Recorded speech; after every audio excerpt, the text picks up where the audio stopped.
I speak to you today with feelings of profound sorrow.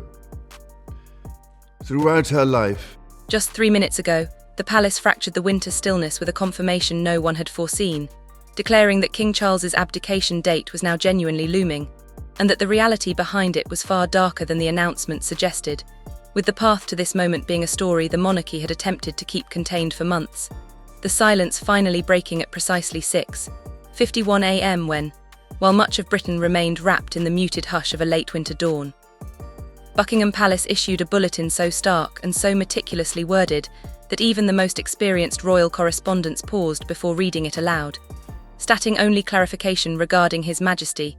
The King's forthcoming duties will be provided in due course following internal scheduling. A mere 16 words with no flourishes, no comfort, no denial, and for those fluent in palace language none was required, as within minutes the translation became painfully clear. Palace had effectively confirmed what it had been striving to suppress for months: the commencement of formal abdication preparations for King Charles, an announcement that struck London like a blade against glass, silent at first before splintering outward with startling speed, early risers sensing its weight even before grasping it, from a baker unlocking his shop in Brighton muttering, "Not now, not like this," as his phone lit up, to a nurse ending her night shift in Manchester whispering, "Something's wrong. Something's very wrong," beneath a street lamp, while by 7:00 the BBC had interrupted programming for a panel of constitutional experts whose restrained expressions spoke louder than their words. Sky News dispatched its royal correspondent before sunrise, and across the Atlantic cable networks broke into broadcasts with banners declaring Palace confirms internal discussions on King Charles's abdication timeline. Yet what made it extraordinary was not the announcement itself. As rumours had swirled for weeks, reduced engagements, altered schedules, an air of fragility surrounding a monarch once famed for his tireless pace. But never, not once since his accession, had the palace acknowledged anything remotely resembling a succession timetable, guarding the subject like a house protecting its final glowing window. Yet this morning that window went dark, and inside Buckingham Palace aides moved with the quiet urgency of those aware the world was already assembling the truth. Senior staff gathering in a private office overlooking the gardens where a circular table normally used for event logistics now held folders stamped with the Privy Council seal. Draft timetables, transition frameworks, even a discreet cabinet office note regarding continuity planning for late spring, making the meaning unmistakable. The Crown was bracing for change, not months away but soon enough to demand immediate coordination. While outside clusters of onlookers gathered at the gates sensing history unfolding, a woman in a red scarf murmuring, "We've seen monarchs die, we've seen monarchs crowned." But abdication is an entirely different story. Older Britons, particularly those recalling the turmoil of Edward VII, recognising the emotional weight in the air. Not scandal this time, not romance, but something quieter and more human. A sovereign approaching the limits of what he could endure, and as digital platforms filled with fear, unease and subdued acceptance, with some insisting he had given everything and others questioning what had been concealed. The fiercest reactions came from within the royal family. Princess Anne reportedly briefed before dawn with a grim but unsurprised expression. William at Kensington Palace remaining calm and intensely focused as aides moved in and out. And Queen Camilla sitting alone at Clarence House, staring at a document she had dreaded for weeks, knowing the moment would arrive but not expecting it before sunrise. And as the morning progressed, the truth crystallized into something impossible to deny. The palace had not merely acknowledged uncertainty, but confirmed the first step towards King Charles's withdrawal from the throne. And in the cold quiet of the winter morning, the realization settled across Britain. The countdown had begun, a conclusion that could be traced back to the shadowed weeks of late autumn, when subtle yet potent shifts within the royal household signaled change long before frost touched the ground. Beginning in late October during what should have been a routine review of the King's winter engagements, where senior aides discovered a scattering of quiet alterations. Events marked pending, speeches reassigned, travel quietly removed. Changes insignificant to outsiders, but unmistakable to insiders, prompting Princess Anne, famed for her instinctive grasp of institutional imbalance, to question a contingency note during a Windsor briefing. While at Kensington Palace, William began receiving unusually frequent private updates, medical notes arriving through secure channels, with increasingly cautious language implying without stating that something had changed. Camilla observing Charles's growing pauses, heavier fatigue and thinning voice. Sensing strain, he attempted to mask yet trying to dismiss her own fears, maintaining calm rhythms while the foundations trembled. Until public inconsistencies emerged when Charles appeared uncharacteristically breathless during a walkabout, prompting international speculation despite palace reassurances. Whispers intensifying inside the household as staff exchanged cautious conversations. Private secretaries requested reinforcement for engagements William was already covering, Catherine quietly observing his name repeatedly appearing under to be confirmed, even former staff noting the resemblance to early transition planning. The unease sharpening into alarm in late November when Charles abruptly cancelled a major engagement at St James's Palace, leading a foreign diplomat to seek confirmation of his stability within minutes, triggering silent concern within the institution as briefings became guarded, red boxes arrived later, meetings shortened, and William felt the burden descending more quickly than expected. The clearest sign coming from Charles himself in the final week of November during a private meeting at Clarence House, where he paused mid-sentence while discussing Commonwealth initiatives and steadied himself against his desk, a gesture that said far more than words ever could. Against the table he steadied himself, and when he looked up his expression carried something William had never witnessed in him before, not defeat but a quiet resignation. And in that instant, without any formal declaration or medical instruction, William grasped what the monarchy had been resisting for weeks, that the muted autumn was ending and the long-whispered collapse was finally stepping into the open. The true turning point arriving not with spectacle or ceremony, but with the kind of cold, restrained stillness only Buckingham Palace can produce. A silence sharpened by centuries of decisions made behind doors heavy enough to bear the weight of a kingdom. And it was on the evening of 24 November that the moment crystallized, not through an official announcement or leak, but through a confidential summons delivered solely to 4 people: the King, the Queen, Princess Anne, and the Prince of Wales. Calling them to the 1944 room, a chamber reserved only for matters requiring absolute secrecy and deliberation capable of altering the monarchy's direction.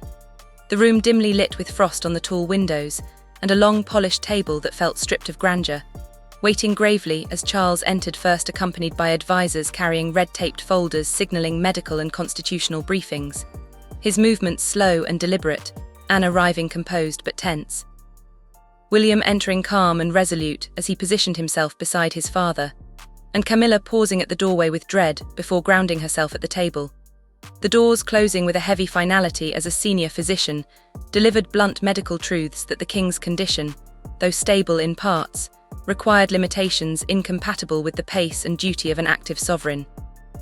Followed by constitutional advisors explaining in painstakingly precise language that his capacity to uphold state continuity was becoming constrained, and that succession planning must be considered in real, not hypothetical, terms, prompting Anne to inhale sharply, William to lower his gaze, Camilla to close her eyes, and Charles finally lifting his head to utter the sentence that struck the room like a fallen monument: "I can no longer be the constant my mother was." A recognition rather than surrender of a truth he had fought hardest to deny, where Anne responded with steadiness that the institution must remain stronger than any individual. Camilla pleaded that slowing the pace was possible, Charles replying softly that slowing was not ruling, and William offering that if preparations began immediately, the transition could be structured on the king's terms, those words serving as mercy rather than strategy as silence settled. The king closing the folders with careful precision before giving a small, almost invisible nod that confirmed what none needed to verbalize. The advisors bowing, Anne lowering her gaze, William exhaling beneath the weight he had carried alone, and Camilla gripping her clasped hands with unshed tears as the crown began its quiet, irreversible movement towards abdication. The following weeks revealing external pressures tightening around the monarchy with speed. Diplomatic cables from Ottawa, Canberra, Wellington and West African partners politely questioning whether the King or the Prince of Wales should be expected for major tour. Global markets subtly shifting in response to uncertainty, parliamentary committees demanding clarity, and then the leak on 15 December from a European newspaper suggesting British officials were preparing for a transition by late spring. Denials proving futile as global media interpreted it as inevitability. American late-night panels treating it as a rehearsal for a new reign, older viewers expressing anxiety, Camilla attempting to reinforce a narrative of resilience that increasingly resembled denial, while William absorbed intelligence briefings showing Commonwealth partners already adjusting plans for his leadership. Anne responding with candour in Edinburgh that the monarchy endures because it prepares for what must come. And finally, on 22 December, a confidential Commonwealth briefing warning that lack of clarity on succession could compromise cohesion, words heavy enough to shatter the palace's silence and push senior figures, including William, Anne and Charles's private secretary, to agree that the institution could no longer wait as the world had drawn its own conclusions, forcing the monarchy to speak before others dictated the narrative. Leading to the definitive moment at 7:23 a.m. this morning, when a second palace statement declared with clinical calm that His Majesty had approved the commencement of a structured transition of duties to the Prince of Wales for completion by late spring. 2 quiet words carrying the weight of 1,000 unsaid truths, making it clear that the palace need not utter abdication because the meaning was already understood.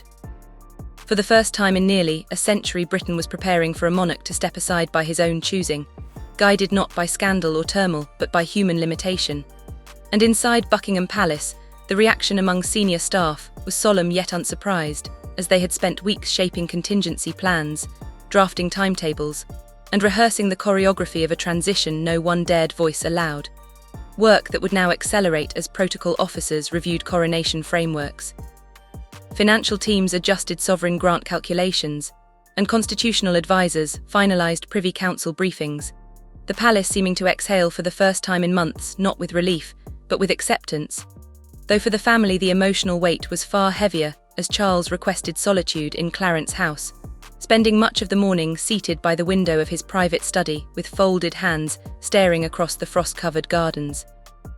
Fully aware that he had always known this day would eventually arrive, yet not like this, not so soon after a short reign following a lifetime of waiting, burdened not solely by sorrow, but by the quiet ache of a legacy left unfinished, while Camilla felt the blow differently as her role had been shaped by constancy and by supporting a man who endured decades of scrutiny, knowing that a transition meant her influence would contract sharply though not vanish, leaving her heartbroken yet braced. Caught between loyalty to her husband and the cold rigidity of royal structure, and William received the confirmation with a steadiness that seemed almost unreal, his awareness predating the public's understanding, yet hearing that late spring would mark the end of his father's reign struck him with a mixture of duty and dread as he recognised the expectations now placed upon him. Stability, continuity, and unwavering clarity. The weight of the crown having shifted onto his shoulders months before the world perceived it, while Princess Anne, ever the institution's anchor, approached the news with unsentimental resolve, knowing the monarchy could not risk hesitation, even as observers later noted a rare heaviness in her expression. The look of someone who had lived through transitions and understood the hidden human cost behind the pageantry. And throughout Britain and beyond, reactions diverged as older generations expressed sympathy. Younger viewers felt unsettled by another shift. American commentators framed it as the most delicate royal change since the late 1950s, and Commonwealth partners welcomed clarity after weeks of uncertainty. Yet beneath all commentary, one truth stood above the headlines: that the monarchy had entered its final season under King Charles and late spring would close it. And as night settled over London, a muted stillness wrapped Buckingham Palace while the world absorbed the shock and grappled with the stark finality of those 2 words, late spring. Standing on the edge of a transition that would reshape not only the family but the identity of the crown itself. As inside Kensington Palace, a small team of advisors convened with the Prince of Wales for the first strategic session of what would become a relentless new chapter, William entering without ceremony and without triumph, listening as the coming months were mapped with austere seriousness, his own voice calm, grounded, and focused solely on continuity. Rejecting any hint of spectacle and instead emphasizing stability, public assurance, diplomatic consistency, and safeguarding constitutional expectations. Those present sensing immediately that the crown had already begun passing into his hands not through ceremony, but through responsibility, with Catherine joining briefly, her presence quiet yet steady as she spoke gently about shielding the children from unnecessary exposure and maintaining routine amid upheaval. Her quiet strength once again revealing itself in a moment that would redraw the contours of their private life. While elsewhere at Windsor, Princess Anne met with the Lord Chamberlain and senior ceremonial staff with no dramatics or sentiment, only duty, reviewing constitutional bridging steps, asking sharp questions, and reminding the room that the institution must never betray uncertainty. for if William represented the monarchy's future, she remained its spine. And at Clarence House, Charles spent the evening alone in his study, where a soft lamp illuminated the desk upon which he had read state papers nightly since his accession, though tonight he touched none. Instead, sitting quietly by the window, wrapped in a heavy shawl, watching frost settle over the gardens. His reign, though brief compared to Elizabeth's monumental decades, carrying its own understated legacy of a man who waited a lifetime to serve only to find that service curtailed not by choice but by frailty. Having stepped aside not easily, but because the crown, when gripped too tightly during illness, risks fracturing the very institution it exists to protect. And Charles had sworn never to be the monarch who allowed it to stumble. Reactions rippling across the Commonwealth with grief, respect and reflection as Sydney commentators called the announcement a generational turning point. Toronto analysts observed that his lifelong preparation ended sooner than imagined. And American panels described the moment as the monarchy's most delicate since the late 1950s, all underscoring a deeper truth felt across continents.